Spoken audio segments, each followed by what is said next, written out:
dicen, entonces por eso se habla de periodo. Bien, ya, entonces va a haber una prolongación del periodo refractario efectivo en el nivel auricular como en el tanto en las células auriculares como en las ventriculares a provocar el infarto. Si se hace una comparación, lógicamente tiene mucha similitud con la actividad de la insulina, ¿no? Así como la proteína, hay un incremento del periodo refractario. Bueno, los usos clínicos, la insulina se usa para tratar de los ventriculares no metálicas, porque en algunos casos los metálicos pueden también usarse como antiarrítmico, pero hay que tener mucho cuidado, sobre todo en la conducción, porque disminuye la conducción y puede generar bloqueos. Y si estos fármacos también tienen esa tendencia, porque es un mecanismo del periodo refractario, entonces puede aumentar la posibilidad de bloqueo, ¿no?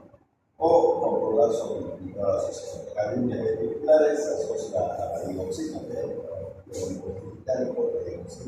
para contrarrestar con efectos terapéuticos sobre el nódulo auriculoventricular. Es decir, la acción de parasimpático a ese nivel, y recordemos que a nivel del corazón existen receptores muscarínicos 2 para hablar, la verdad, de la acetilcolina y su acción sobre el corazón. También es útil en el tratamiento de la cardiología hipertensiva para conservar el ritmo sinusal en pacientes con complicación auricular, que es un común en todos estos fármacos para prevenir la recurrencia de la taquicardia o fibrilación ventricular, que realmente son problemas mucho más serios, debido a que las auriculares son bombas cenadoras, solo contribuyen en el funcionamiento cardíaco un 25%. Lo demás, lógicamente, lo organiza el ventrículo, y las afecciones ventriculares siempre van a ser mucho más graves que las auriculares. Pero a lo que se refiere a la farmacodinámica, de acuerdo a la clasificación de la mononucleína, la disotiramina pertenece al departamento de la clase 1, que en su conjunto, insulina, proteína y disotiramina obedece al mismo grupo de la disotiramina desactiva y separa por la auricular y ventricular como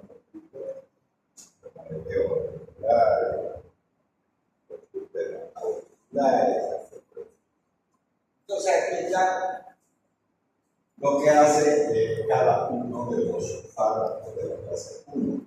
Ustedes ven, estamos hablando de esto. Y cuando yo he dibujado esto, he hecho un pillado rojo, me hace la curva y ustedes tienen este rojo y en verde. Entonces, esta es normal.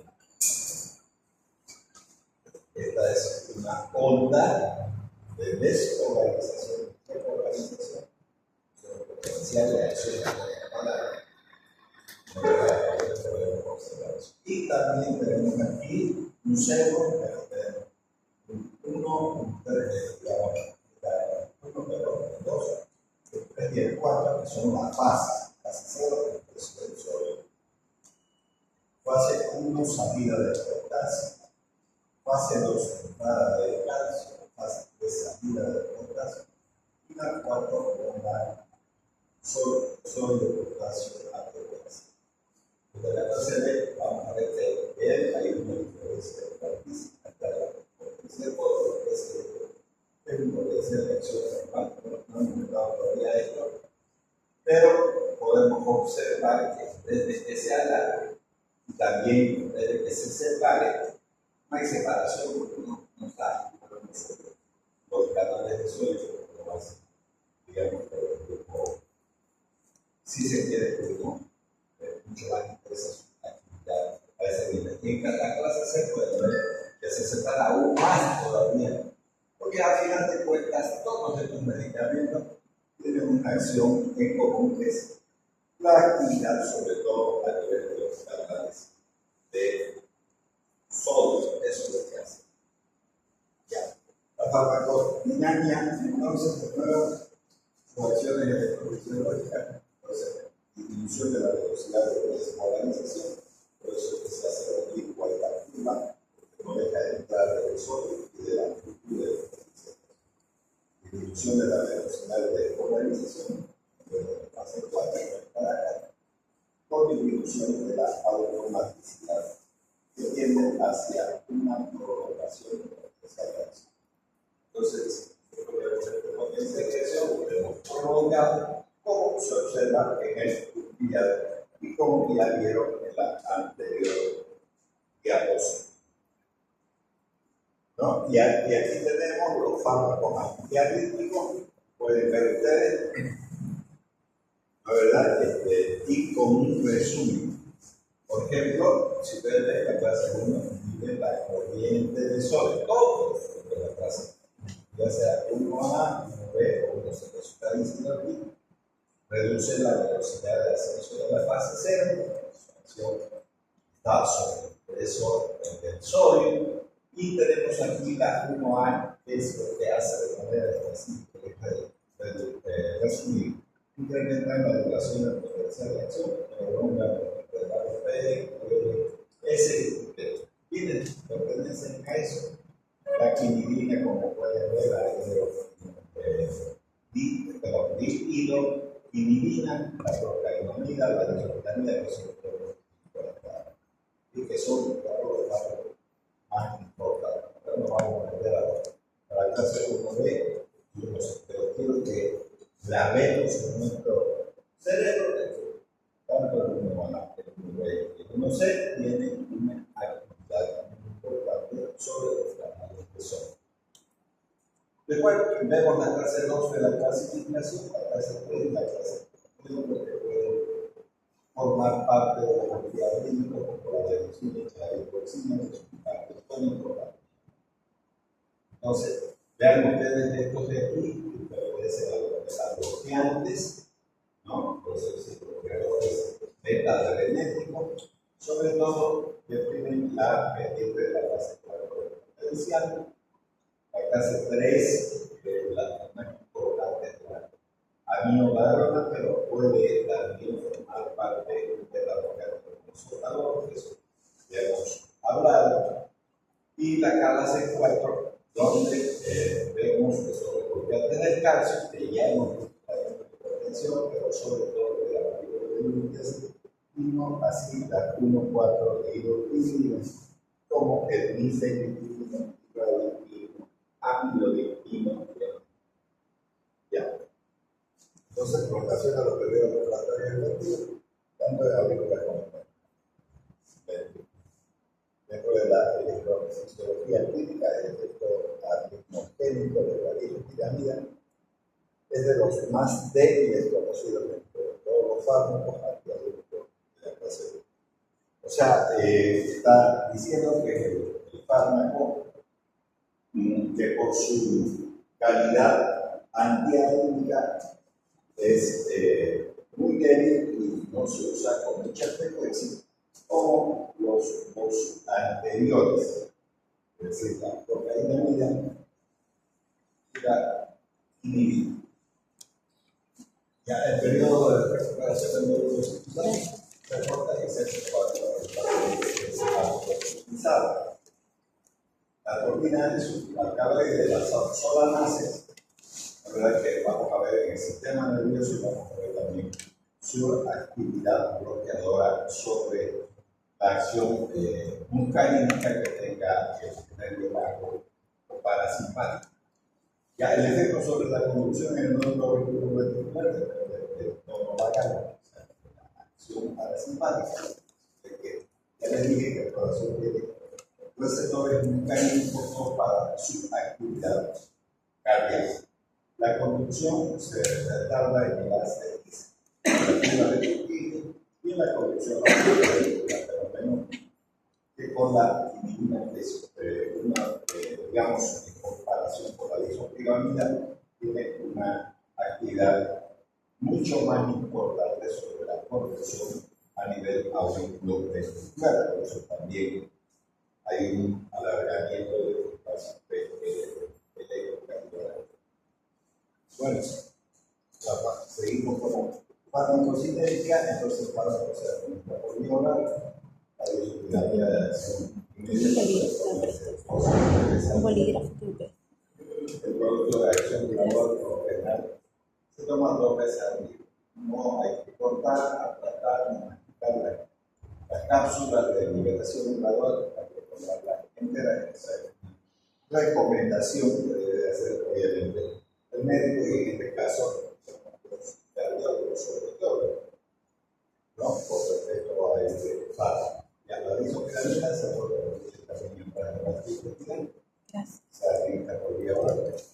Tenemos una biodisponibilidad del 83%, o sea que hay un metabolismo importante a nivel del hígado, el 50% de las drogas se pensan en la farmacéutica, porque habrá que siempre valorar en los pacientes, porque cuando hay una hipoproteína, hay más farmacolide, y ya saben ustedes por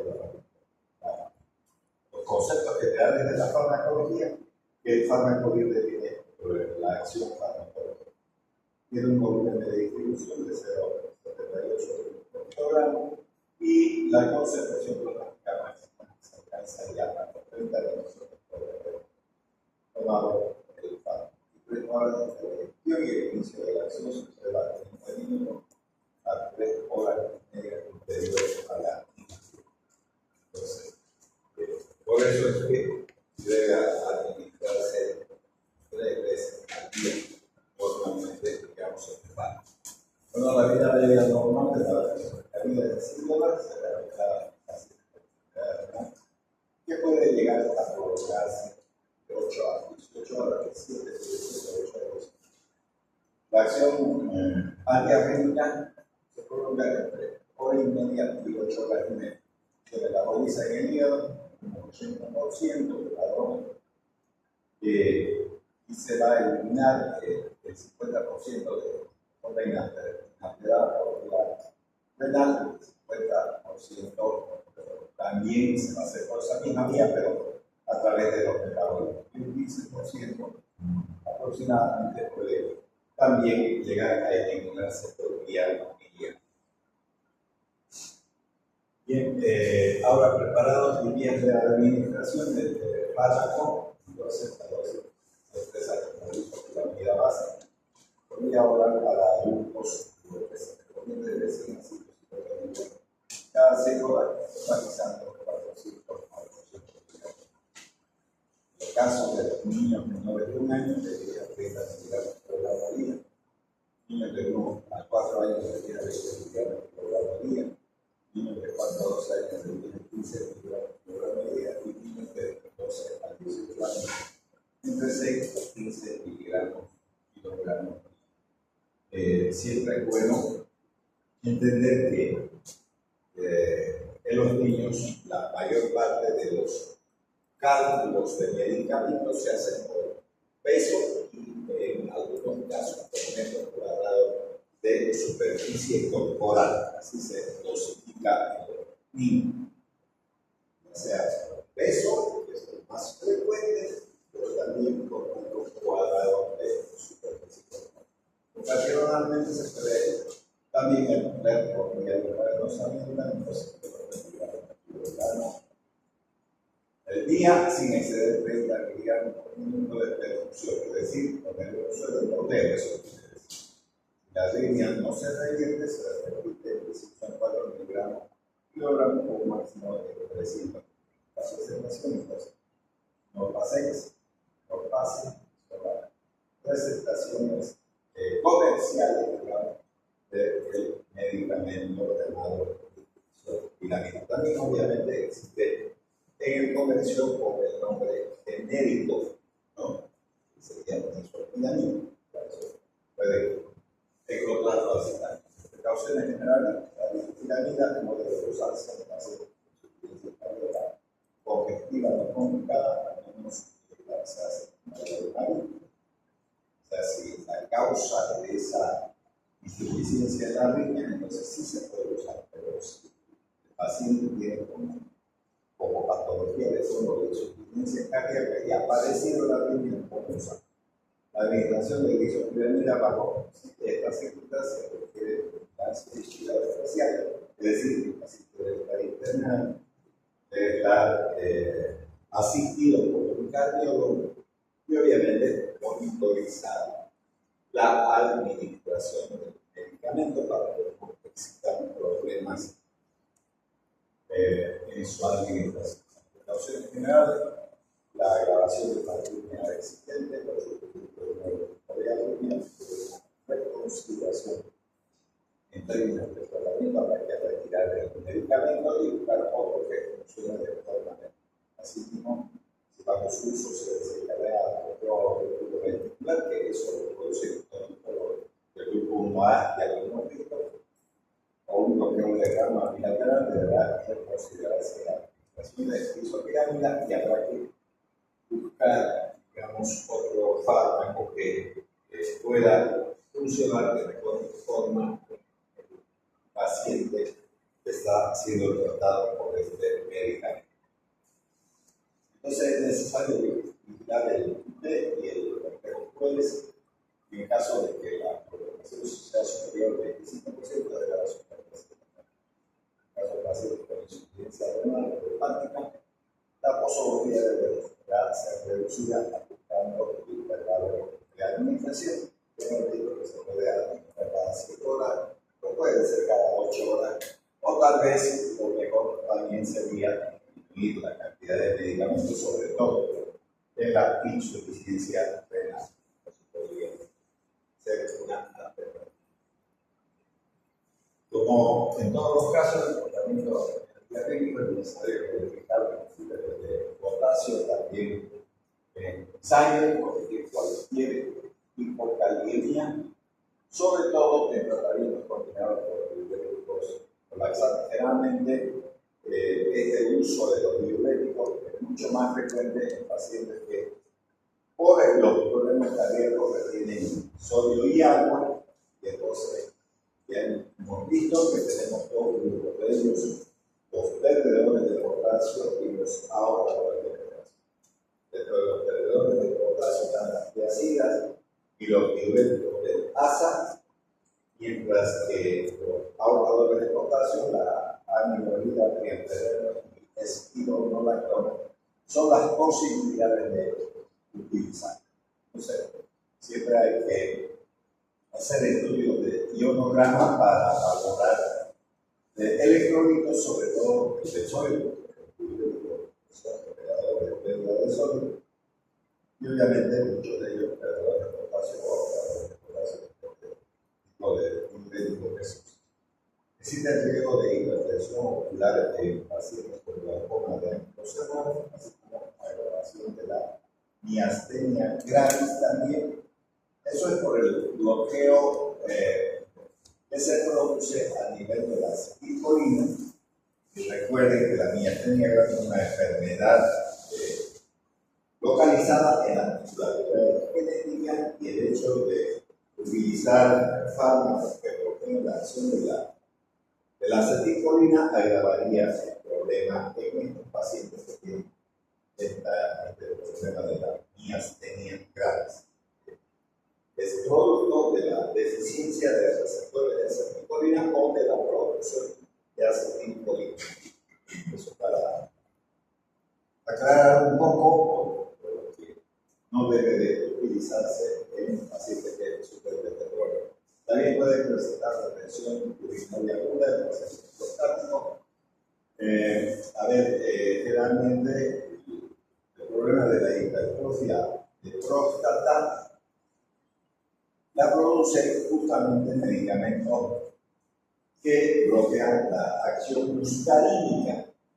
Por ejemplo, la atropina no es recomendable, no estoy hablando de la feagrínica porque es legal. La atropina es un alcaloide de las sopranáceas que ha generado, digamos, más de 50 productos similares y que sobre todo la atropina y la escopolamina son alcaloides naturales que provienen de unas plantas que se llaman solanáceas, donde la más importante es la tropa belladona, de donde se extrae la atropina y es un bloqueante, la verdad, de los receptores muscarínicos, sobre todo de la acetilcolina. Por eso es que está hablando aquí de ese problema también de la próstata, y en los hombres la atropina produce hipertrofia prostática y mucha dificultad para orinar. Entonces este fármaco, al tener esa actividad, también puede generar esa hipertrofia de próstata en pacientes que de hecho ya tienen problemas prostáticos, y eso ocurre a partir de los 40 años de edad, y solo en el sexo masculino, porque las mujeres al carecer de próstata no tienen esa. Bueno, en raras ocasiones llega a presentarse entonces hipoglicemia, también en pacientes pediátricos, mal cumplidos, en diabéticos, y en los casos de insuficiencia renal, por lo que se recomienda limitar el nivel de azúcar, o sea, la glicemia, que se estudios no solamente de electrolitos, sino también de la glicemia en estos pacientes. Es importante tener presente que la insulina tiene mucha actividad sobre el potasio. O sea, se administra insulina en los pacientes que tienen diabetes. Entonces, la insulina, al mejorar el ingreso de la glucosa, también mejora el ingreso del potasio al interior de la célula.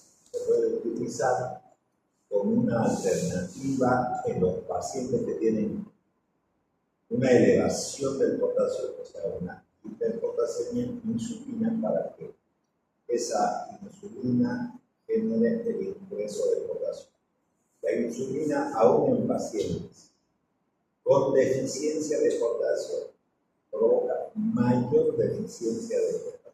Y eso se caracteriza normalmente porque el paciente tiene mucha debilidad muscular, puede generarse calambres a nivel de la musculatura esquelética, lo que puede ser un llamado de atención en el caso de que estos pacientes, digamos, tengan problemas de potasio, sobre todo en pacientes diabéticos que además tengan arritmias.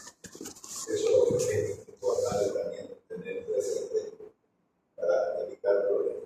Bueno, algunas reacciones adversas pueden deteriorar la habilidad de concentrarse también.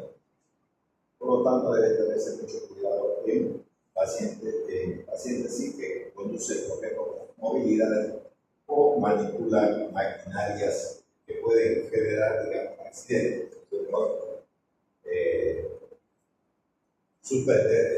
Trabajo de este tipo de pacientes pueden tener ese tipo de alteraciones del sistema nervioso.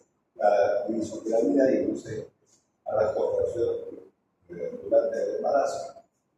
Entonces, y además pasa a la circulación.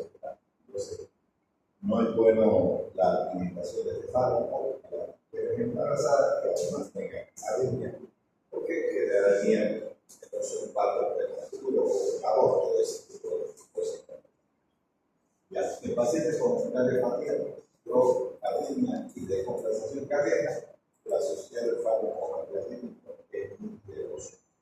Realmente la disopiramida no debe asociarse con ninguno de los siguientes productos.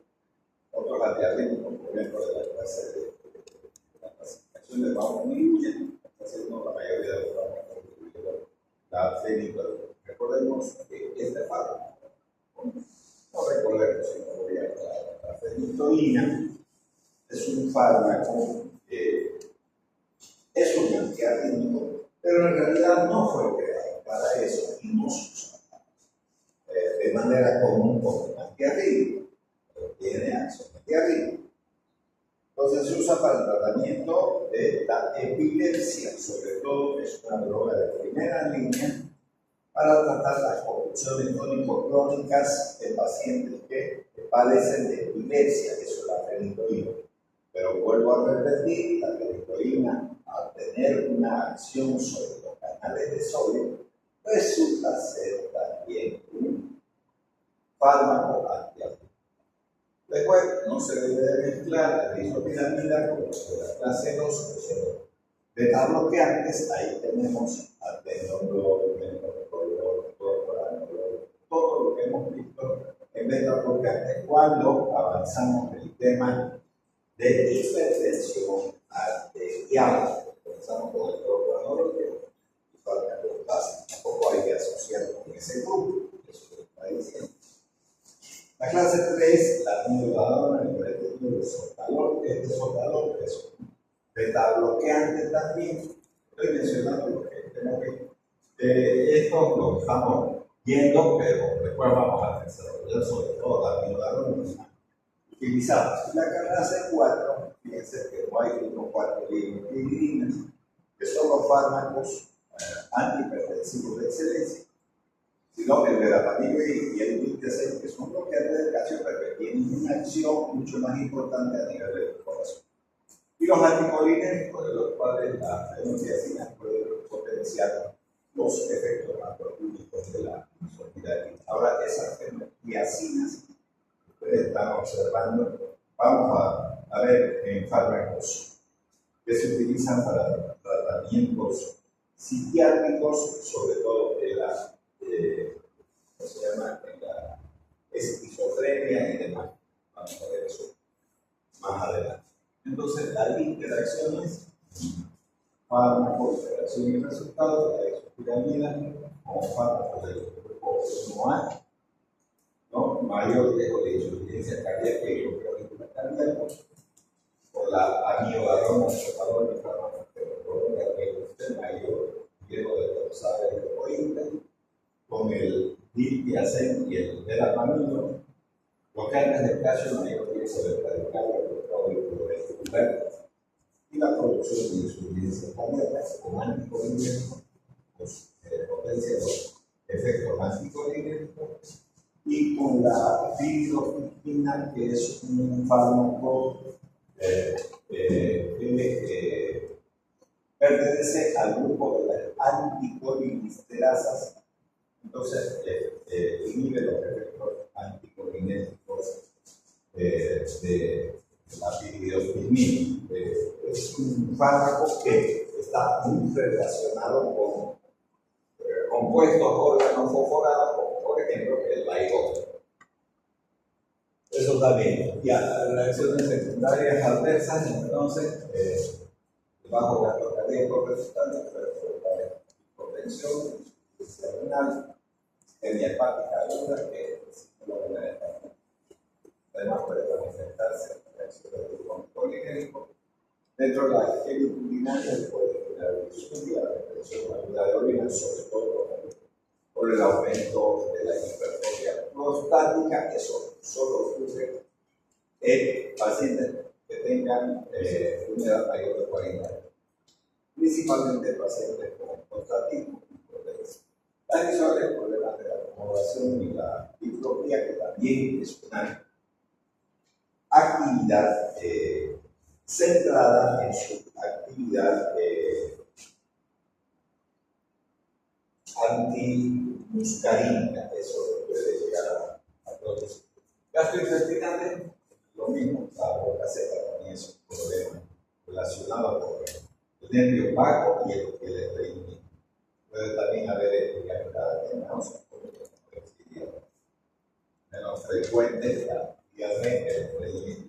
Todo lo neurológico puede generar cefaleas, pero en muy raras ocasiones puede generar un país alérgico, excepcionalmente puede presentar hipertensión clásica o glicemia, además de la neutropenia, que es la disminución de los neutrófilos en sangre, ¿no? Bien, y la llaman entonces todos los fármacos más importantes con toda la cantidad del grupo. Ahora no vamos a meter un momento.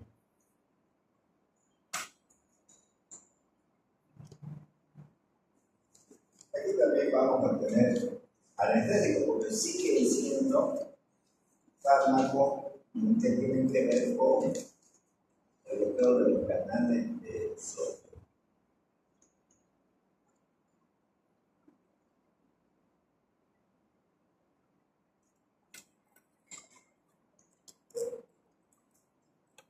Seguimos en la clase 1.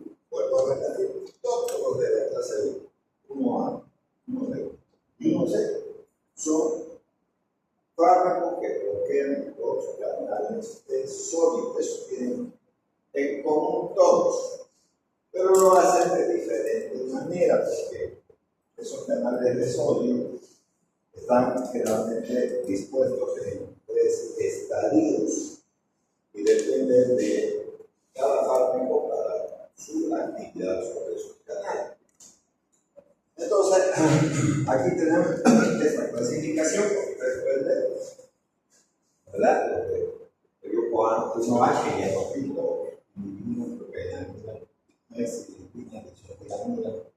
se usa entonces en arritmias supraventrículares y en algunos casos en la medicina de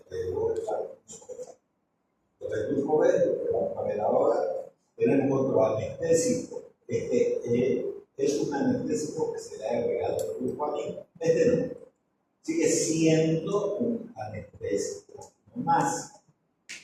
Y es uno de los mejores fármacos para, a ver, voy a poner este ejemplo. El paciente está siendo operado, hace paro cardíaco, le toman adrenalina intracardíaca a través del hipoespacio intercostal, lo recuperan al paciente y ese corazón genera arritmia. Entonces hay que poner un suero, se va a aplicar un suero de un goteo y eso estabiliza la membrana celular y entonces el paciente puede, digamos, volver a funcionar de manera normal. Uno de los mejores medicamentos de los paros después de un paro cardíaco. La fenitoína es un medicamento que se usa para la epilepsia, ya está creado para eso, pero puede utilizarse como diurético, puede ser como la mexitina, que también pertenece a este grupo, el uso de la post-infarto agudo de miocardio y intoxicación medicinal. Después vamos a ver el grupo 1C, cafetona, flecainina, uso de cardinia supraventricular, y el Parkinson Way. Después tenemos el grupo 2, sobre todo en arritmias supraventriculares, pero aquí tenemos los beta bloqueantes sobre todo, pero puede incluirse la digoxina y la adenosina, pero en otra clasificación, tanto la digoxina como la adenosina se ponen en otros, en el grupo. El grupo 3 más importante es la miodarona y otro beta bloqueante que es el sotalol. Y el grupo 4, los antagonistas del calcio, que ya hemos visto la inflación de la comida, no las 1, 4 y bueno, eso en esa clasificación que tenemos. Ahora vamos a hablar de la lidocaína. Ya les he dicho que la lidocaína es un anestésico local. Es el más utilizado en todo el planeta Tierra como anestésico local. Por ejemplo, ustedes van a recibir un título que se llama cirujano general, muy similar al que hace de especialidad de cirugía. Pero ¿por qué le ponen eso? Porque sí pueden hacer cirugías menores. Por ejemplo, si alguien le tira un machetazo en el brazo, que hace una herida, entonces el fármaco de primera elección por la durabilidad, la confiabilidad, la seguridad de la medicación. Entonces, ya ahí tienen ustedes que es un anestésico local del grupo amina, no como la proteína que es un éster, y por eso dura poco, y por eso le han agregado la dopamina, porque las ésteras arrancan. Aquí este no, de hecho ya un grupo amina. ¿no? Que presenta una alta afinidad por el estado inactivo del canal de sodio. Aquí, por ejemplo, está haciendo una diferencia con el grupo 1A. El grupo 1A generalmente tiene una acción sobre los canales de sodio activos, o sea, abiertos. En cambio, aquí la actividad más importante es por el estado inactivo del canal de sodio. Siendo en la actualidad, de elección, el tratamiento de la taquicardia ventricular grave en medio hospitalario. ¿Por qué habla de taquicardias ventriculares en medio hospitalario? Ya les he dicho, es un fármaco de elección. Después de sacar un paro cardíaco a un paciente sensitivo, pues rápidamente, sobre todo el anestesiólogo, que es el terapista, en realidad del equipo, entonces puede, una vez que se ha establecido el funcionamiento del corazón, entonces puede aplicar por vía parenteral, o sea, intravenosa, la lidocaína, pero para resolver la máquina. Ahora vamos a ver las propiedades farmacológicas de este anestésico local llamado lidocaína. ¿Ya? Entonces, las concentraciones terapéuticas no modifican la frecuencia sinusal, porque la disminuye con el función sinusal, pero suprime el automatismo del sistema His-Purkinje. Este sistema His-Purkinje es nuestro tercer marcapaso. Primero el neurosimor auricular, el auricular rectal, el sistema His-Purkinje. El automatismo anormal y la actividad desencadenada por potenciales tempranos, que aporta la activación del potencial de acción también, y también los potenciales tardíos. Entonces, es un medicamento, vuelvo a repetir, de uso como fármaco para generar anestesia local, eso es. Pero puede utilizarse como antialérgico. Ustedes van a ver en cualquier centro hospitalario, incluyendo, si se quiere, los que van a San de Roma, japonesa, cualquier hospital, van a emergencia y preguntan qué fármaco utilizan de manera común para realizar suturas o heridas. Entonces se va a decir que la lidocaína. Esta lidocaína viene asociada también a la adrenalina o epinefrina. Esa ya no sirve para utilizar como antiarrítmico. Tiene que ser la lidocaína pura, no asociada a otro fármaco. Ya. Tampoco altera la excitabilidad, la velocidad de corrosión por el periodo refractario de la célula auricular, del nódulo auriculo ventricular, no altera el intervalo P del electrocardiograma o del ventrículo sano, no altera el puede ser, ya saben ustedes, posición que representa a la despolarización ventricular. Tenemos frascos, digamos, de lidocaína que viene de 50 ml. Aquí, de nuevo, la misma diapositiva que vieron en isopiramida, pero donde ya nos está mostrando la diferencia existente de la actividad de cada clase. Porque, por ejemplo, todos los que vimos, al bloquear estos canales de sodio, se enlentece la despolarización por asociación virtual y se separa de esta curva amarilla que es lo normal. Entonces está de color fucsia, entonces se observa una diferencia en el proceso de la despolarización y obviamente también de la repolarización, aumentando entonces el periodo refractario. Aquí también tenemos problemas con respecto al exceso del sodio. Vean ustedes, a la fase 0 también existe una separación en el puntillado, ¿verdad? Pero que en vez de agrandar el periodo refractario, más bien se achica, se acorta. Y después tenemos el grupo 1C, sigue generando esta curva oblicua del potencial de acción, pero la repolarización casi es normal. Entonces, estamos aquí, donde estamos viendo la lidocaína. Entonces, esta es la curva y vuelvo a repetir, bloquean estos canales de sodio.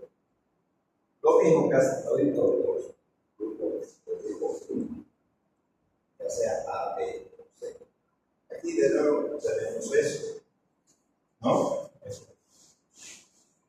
Generalmente muy poca influencia tiene o alguna influencia sobre descoordinación. Puede ser esto la repolarización. Mucho más chiquito el periodo de frontal. Es el normal negro, pues ahí. Bueno, en el ventrículo izquierdo, perdón, isquémico, parcialmente despolarizado, el potencial de reposo de menos 70 predomina el estado inactivo del canal. Entonces, ¿dónde actúan estos fármacos? En el estado inactivo del canal de sodio, por la cual la lidocaína presenta una mayor actividad de ese tipo de canales. Entonces, estado inactivo de sodio, eso es lo que ocurre con este fármaco en cuestión. Ya. Como consecuencia, entonces deprime aún más la excitabilidad y la velocidad de movimiento, incluyendo convertir la salida de bloqueo unidireccional en bidireccional y suprime la arritmia por ejemplo, una de las más importantes de la arritmia de reentrada es el síndrome de Wolff-Parkinson-White, a concentraciones que apenas modifican el miocardio sano circulante. Recordemos, además de otras cosas, para advertirle como profesionales médicos que todos los anestésicos locales provienen, ¿no?, de esa hojita que es sincolopatía que estamos en el mes de agosto, que es la cocaína. Todos provienen de ahí. Por eso que muchos de los pacientes que mastican coca pueden llegar a tener problemas también cardíacos. Ahora, ¿quiénes son los parientes más cercanos de la cocaína? Son todos los anestésicos locales que son ésteres, porque la cocaína es un éster, no es una amida. Entonces la procaína es un derivado directo de la cocaína. En cambio, la lidocaína es un derivado de la cocaína, pero no es un éster, es una amida. Ahí está la diferencia. Todos los que son ésteres son destruidos por las esterasas plasmáticas y hepáticas. Por lo tanto, tienen poca durabilidad. Te voy a demostrárselo de la siguiente manera. La gente que mastica coca, para que se pueda mantener feliz el sujeto que está masticando coca, obligatoriamente le pone bicarbonato, porque en medios ácidos no se absorbe. Estoy hablando de la cocaína. Entonces le ponen bicarbonato de sodio a lo que están masticando para cambiar el pH de la boca y volverlo alcalino. Así se absorbe. Pero fíjense que hay otro problema. Todos los masticacoca andan con su bolo. ¿Por qué no mastican una vez que se ha absorbido el fármaco? No es verdad que es la cocaína, pero la botan. No la botan porque dura poco tiempo su estabilidad en sangre, porque las esterasas plasmáticas la destruyen, que es un éster de la cocaína. Entonces tienen que mantener ahí para que haya durabilidad, porque sacan eso y se desapareció el efecto. Entonces tienen que mantener su valor. Entonces eso hace la diferencia entre la cocaína, es un derivado directo de la cocaína, y la lidocaína. La lidocaína no es un derivado directo, es un derivado, pero del grupo amida, y por eso tiene mayor durabilidad. Y nosotros, cuando tenemos una herida, ponemos lidocaína para hacer sutura, necesitamos tiempo para realizar esa sutura. Por lo tanto, no se usa procaína porque no va a durar mucho en el organismo y el paciente va a sentir dolor. Esa lidocaína pues va a repetir. Entonces, por su actividad bloqueante de los canales de sodio, no deja que haya información a los centros del dolor que se sitúan en el tálamo. Y eso por lo que del sodio, de los canales de sodio. Entonces, eso va a generar una depresión de la excitabilidad, también de la velocidad de conducción, lo mismo que hace al sistema nervioso, pudiendo convertir entonces las áreas de bloqueo unidireccional y suprimir la arritmia de reentrada, pues, el síndrome de Wolff-Parkinson-White, ¿no? Y entonces va a modificar un poco el ritmo cardíaco. Con esto, quiero que tengamos en cuenta dos aspectos. Siempre es bueno hacer una buena semiología. Hay que preguntar si el paciente tiene la costumbre de masticar coca por un lado y por el otro lado, ¿no es verdad? Hay que preguntar también si ha tenido problemas cardíacos por esa masticación de coca, porque hay muchos pacientes que llegan a tener problemas cardíacos. El caso, por ejemplo, de Maradona, que cuando vino a Bolivia, después fue al Uruguay, obviamente se tomó cocaína. Entonces la cocaína le provocó tremendo problema que fue internado y ahorita hay un juicio sobre el médico que lo atendió cuando murió. Como creen que Maradona es un dios, entonces es lo de la droga.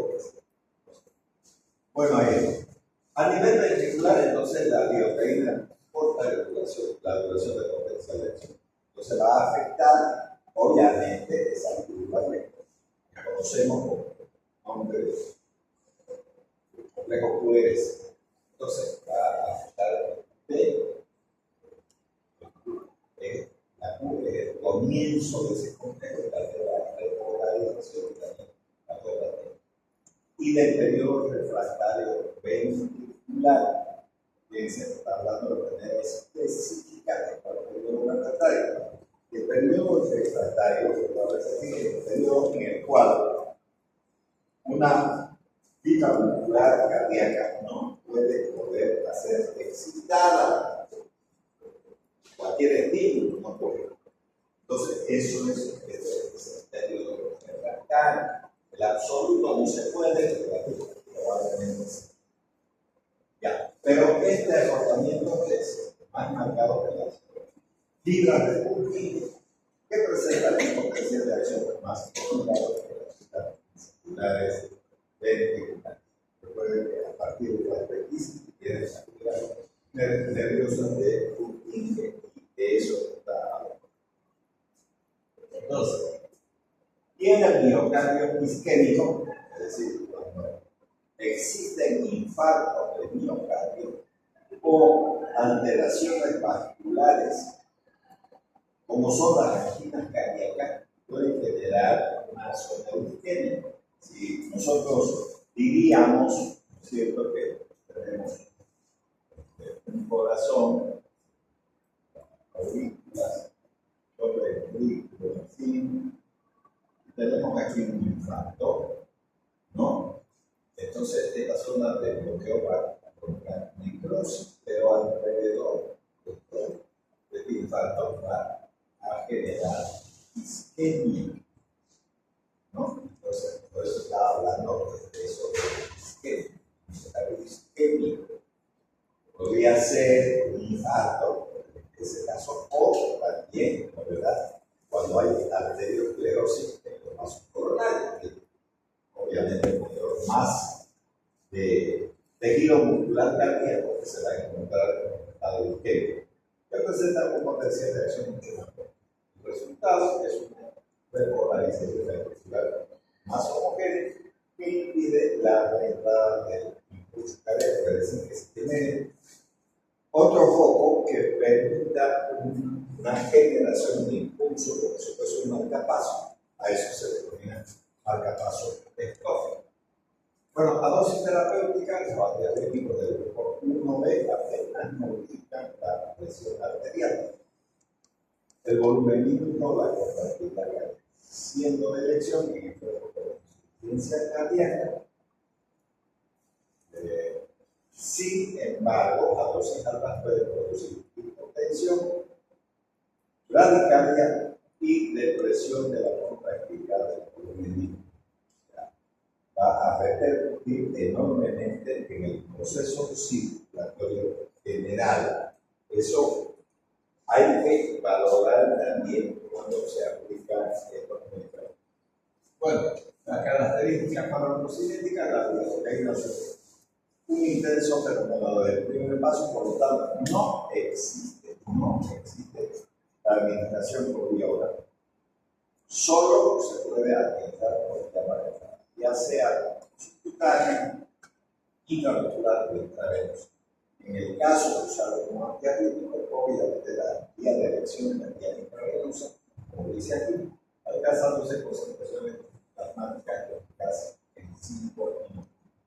Eso también nos advierte lo siguiente, que nosotros, al estar reparando una herida, siempre hay que saber calcular la cantidad de lidocaína que se está aplicando al paciente, porque si le ponen de más puede generar problemas de orden cardíaco y también está advirtiendo de que esa asignatura que ustedes llevan, que se llama cetología, sigue siendo el centro motor del funcionamiento médico.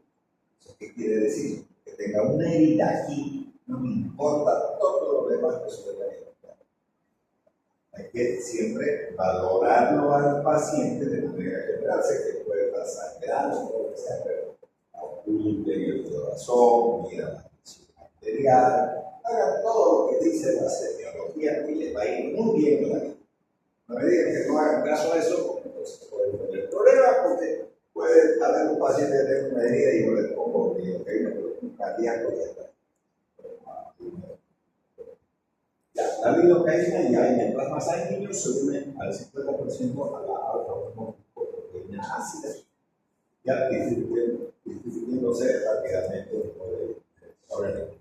Recuerden que la mayor parte de los fármacos que se administran, que se unen además a la proteína plasmática, porque claro, que no lo hacen, entonces se unen a la fracción albúmina, que esta es la alfa-glucoproteína ácida, porque se unen, digamos, un paciente con un infarto de miocardio, aumenta la fracción de lidocaína unida a las proteínas plasmáticas.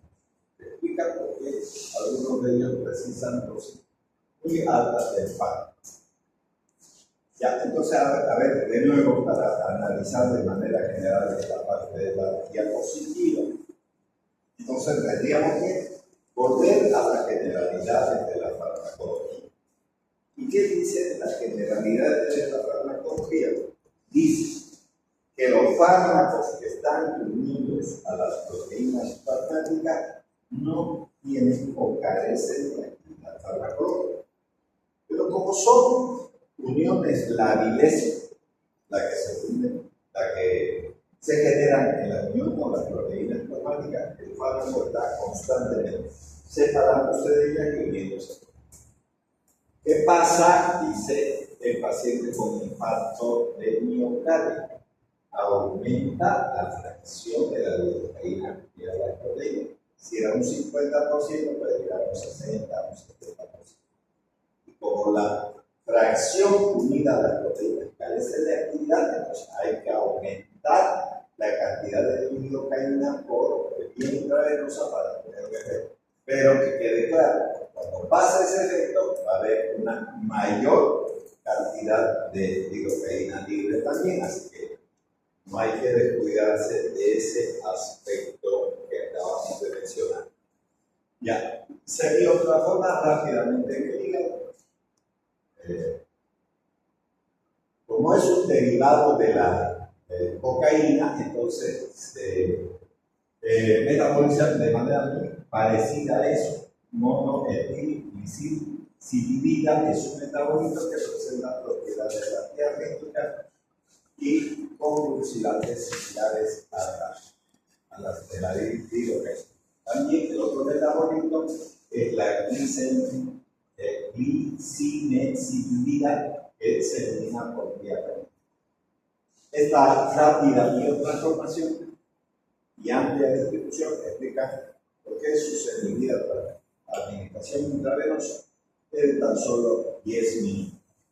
Pero vuelvo a repetir, esta administración intravenosa, que es la ideal, hay que hacerla en hotel, no de manera directa, porque así como puede ser un antiarrítmico, puede generar también arritmias, también puede hacer eso.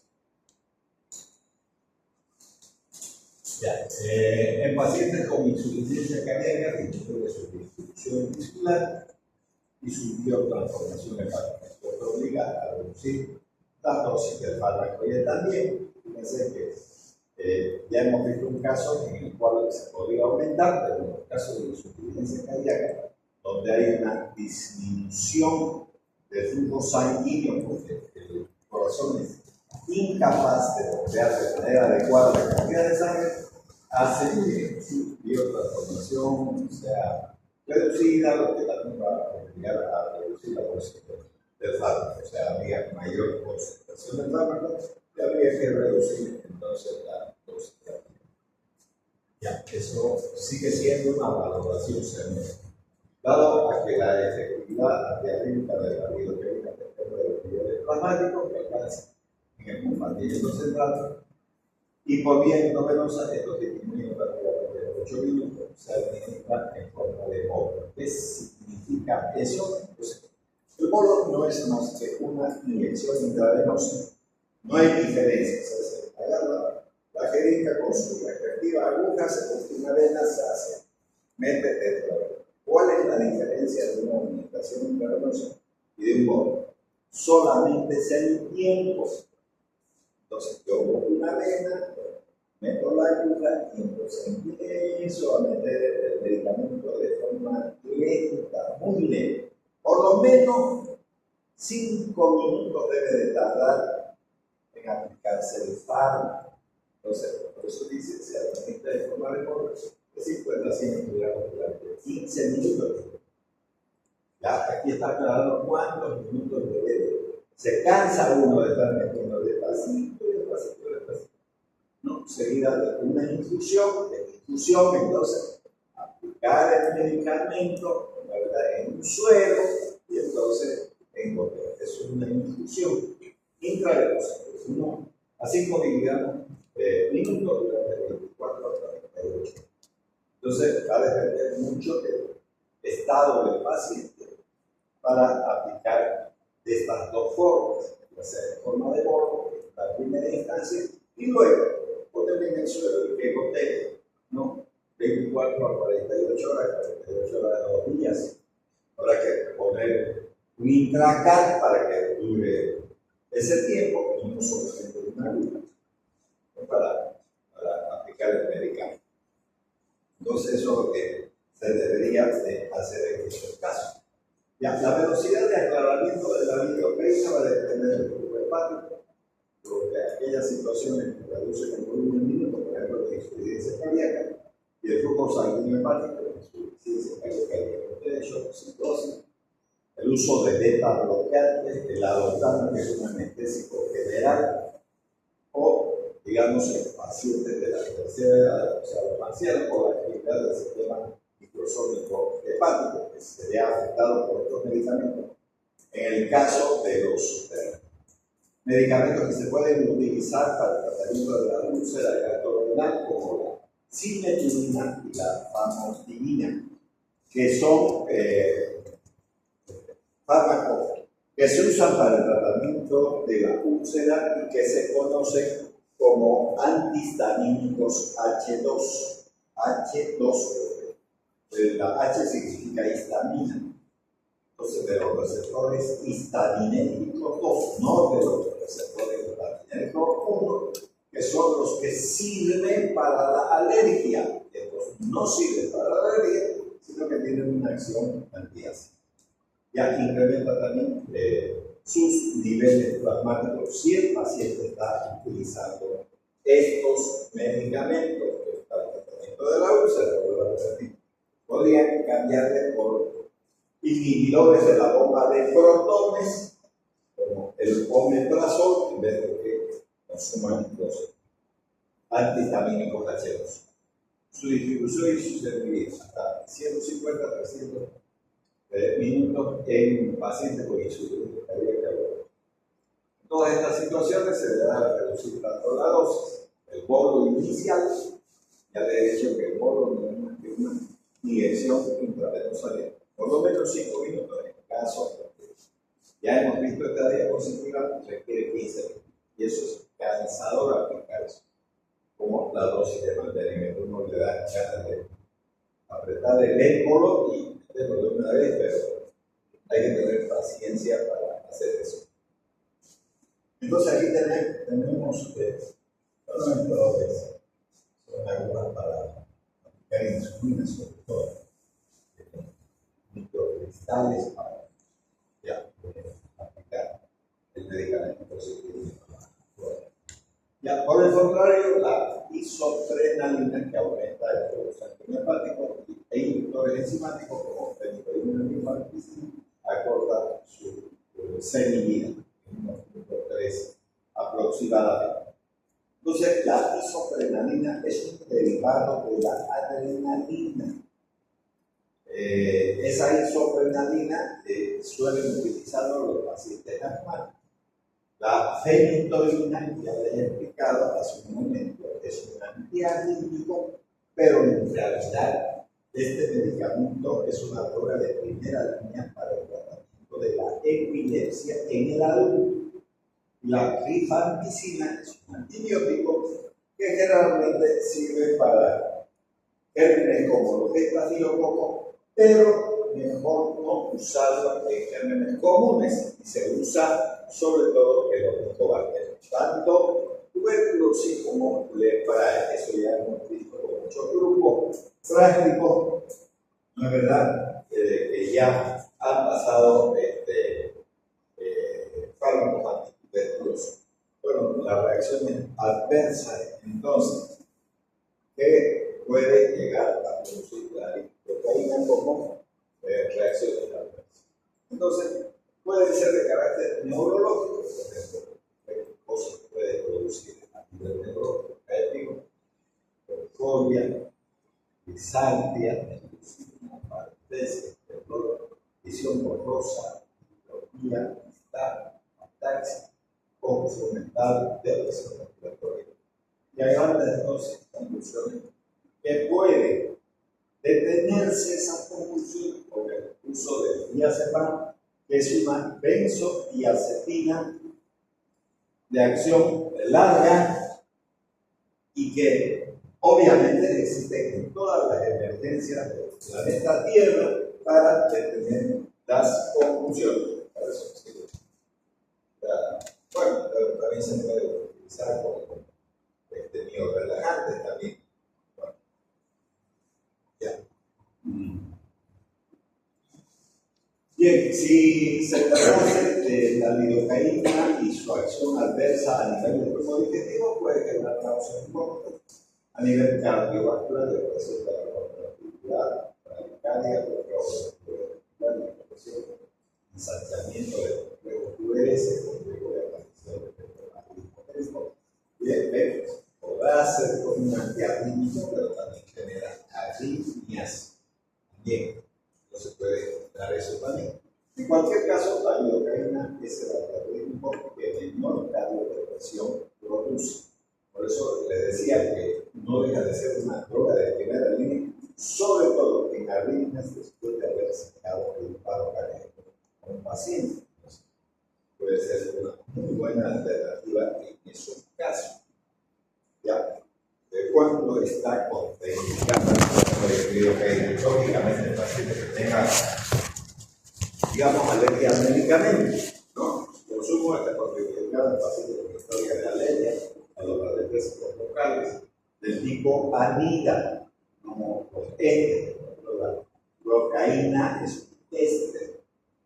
La epilepsia, hepatopatías graves o de hipotensión de ventricular avanzado sin marcapaso. Podría ser una contraindicación relativa, no absoluta, si el paciente tiene marcapaso. Y al suprimir los ritmos de escape ventricular que puede producir, digamos, un paro cardíaco. Entonces, ¿verdad? En esos pacientes está contraindicada. Ya las aplicaciones terapéuticas, ¿para qué vamos a usar la lipoteína? A la corrección de la taquicardia, fibrilación ventricular asociadas a la taquicardia, cateterismo cardíaco, cardioversión o cirugía cardíaca, pues porque no depende de la contractilidad del neuronio ventricular de la aguja capacidad de la intoxicación digital. Recuerden que estos pacientes están usando digital, porque lógicamente una de las indicaciones más importantes de los digitales es la insuficiencia cardíaca, pero no la única, no la repetir, los digitales pueden ser también utilizados en casos de arritmias cardíacas. También eso puede ver. Bueno, en la actualidad no se recomienda la utilización profiláctica de lidocaína en fase prehospitalaria del infarto de miocardio para prevenir, por ejemplo, una fibrilación ventricular, ya que aumenta la mortalidad total por acetonia. A ver, hay muchos medicamentos que uno puede utilizar como un medicamento profiláctico. Por ejemplo, si yo estaría de ida a una zona palúdica, puedo consumir quinina, digamos, como medicamento profiláctico para que no me dé.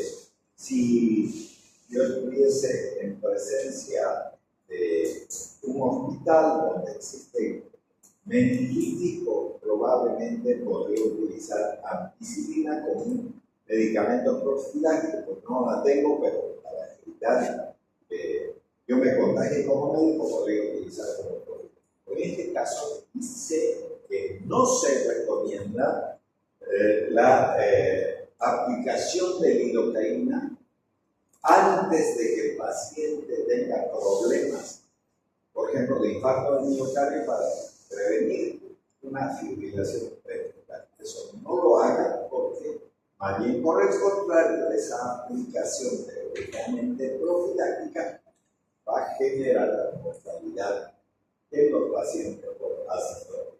No sirve como medicamento profiláctico. Ya, ahí vamos a